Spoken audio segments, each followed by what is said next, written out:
It's a big night of high school sports in our community. The News 8 Highlight Zone starts now.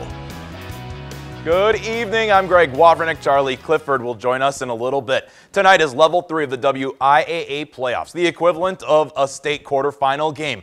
Out of the 8 teams still alive in Division 7, all 8 enter tonight undefeated. That includes a huge showdown between Scenic Bluffs champion Bangor and Ridge and Valley champion Ithaca. After picking off Joey Clary on the opening drive, it's Bangor sophomore Luke Reeder with the start of what will be a big night for him. 7-0, Cardinals strike first. Next, Bangor drive, 4th and goal from the 3. It's Reeder again on the pitch. Bangor out to an early 2-score lead. 17-0 the score at the break. Third quarter, Ithaca comes out, converts on a 4th and long on a halfback pass, keeping the drive alive. A few plays later, Cody Klazowski gets in from inside the 5. Don't go anywhere. Here we go, the ensuing 2-point conversion right here. It's good, and we have a ball game, 17-8. Plenty of time remaining, but a key 4th down stop paired up with a couple more rushing touchdowns for the Cardinals. First, Andrew Piskey, then Reeder for his 3rd score of the game, and that seals a semifinal berth for the Bangor Cardinals. Bangor defeating Ithaca 32-8. Cardinals moving on to Level 4, where they will face Catholic Central. With more on tonight's game, here is News 8's Charlie Clifford.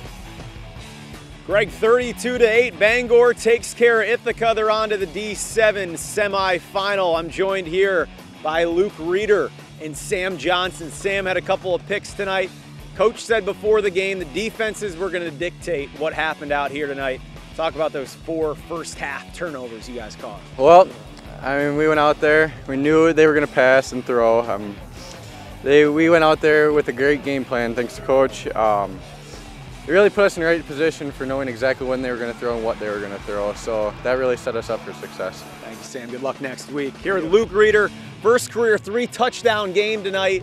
What went so right out there? Were the holes the biggest you've ever seen them? Oh yeah, the line blocked perfect. I mean, every play that I ran, there was a huge hole for me to get through, and they were always filling up on Pissy's side, so my side was wide open. And quickly, you guys come out second half. Ithaca comes out swinging, gets it to a 9-point ball game. Yeah. How'd you close the door? We just had to go out and play our power football and just shove it down their throat, really, and just run the ball hard. Luke, great game. Congratulations. Good luck. Yeah, thank you.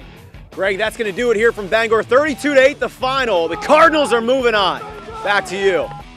Thanks, Charlie. Well, one more of those unbeaten Division 7 matchups in a little bit. In Division 5, undefeated Arcadia hosts 1-loss Stanley Boyd. These 2 teams, through 2 playoff games, have outscored their opponents by a combined 182-0. Something's got to give here. First quarter, Arcadia gets on the board first. Jacob Slobby takes the handoff, and he is gone 39 yards to pay dirt. Arcadia jumps out to a 7-0 lead. Later in the quarter, Jim Hesley takes the jet sweep handoff and finds the sideline. 35 yards all the way in for the touchdown. Raiders extend the lead 14-0. To the second, check out this play from Rob Hesley. This is what you call extending a play with your legs. It reminds me of Tecmo Bowl. You just keep going back, back, back, back. Let your receivers get downfield, throw for a touchdown. Zach Pronshinsky wide open. It's a 21-6 ball game. On the kickoff, Raiders squib it, and look at the hustle from Brody Bach. Flying down the sideline, he jumps on it. Raiders football again. And then 2 plays later, it's the Hesley to Hesley connection you've been waiting for. Rob to Jim for the touchdown. What a collision there. Arcadia takes a 27-6 lead into the locker room. Arcadia in control all game. They win 34-18. That sets up an incredible level 4 matchup next week. Amherst versus Arcadia, with Sports.net ranking those teams number 1 and number 2 in the state. Let's go back to Division 7. Pepin Alma faces Spring Valley. Game played in Durand. First quarter, Eagles on the attack. Logan Carroll airs it out to Caden Hockey, who makes the catch for a big gain. That leads to this. Next play, keep your eyes on number 23 right here, Trevor Height. Weaving in and out of tackles, and he's not going down, folks. Gets to the end zone for the score. 7-0 Pepin Alma. Cardinals, though, answer ensuing drive. Jacob Riley punches it in. Extra point.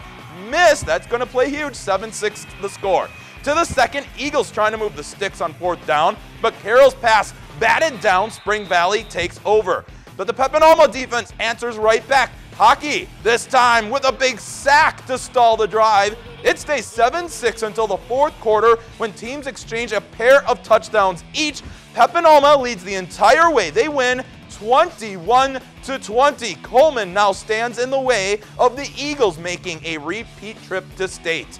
Melrose Mindoro will travel to Pecatonica Argyle tomorrow for their Level 3 game kickoff scheduled for 2 o'clock. Also tomorrow over in Minnesota, Caledonia takes on Otter Tail Central in the Class 2A state semifinal. Kickoff 1 o'clock at Mounds View High School. Welcome back to the News 8 Highlight Zone. The co-WIAC champion UW lacrosse volleyball team opens up conference tournament play this evening. Eagles winning the tournament once back in 2003. Semifinal matchup against UW Whitewater. Eagles fall in 4 games. UWL's only win coming in Game 2, 25-23. They'll play in the third place match tomorrow. Winona State women's soccer with an upset win over top seed and number 3 ranked Minnesota State. Tied at 0, the Warriors win the penalty kick shootout 3-0. Winona State advances to Sunday's NSIC championship match. Viterbo women's soccer team also moving on to the North Star Conference championship match with a 4-0 win today. The Vhawk men lose to Bellevue in the semifinal round.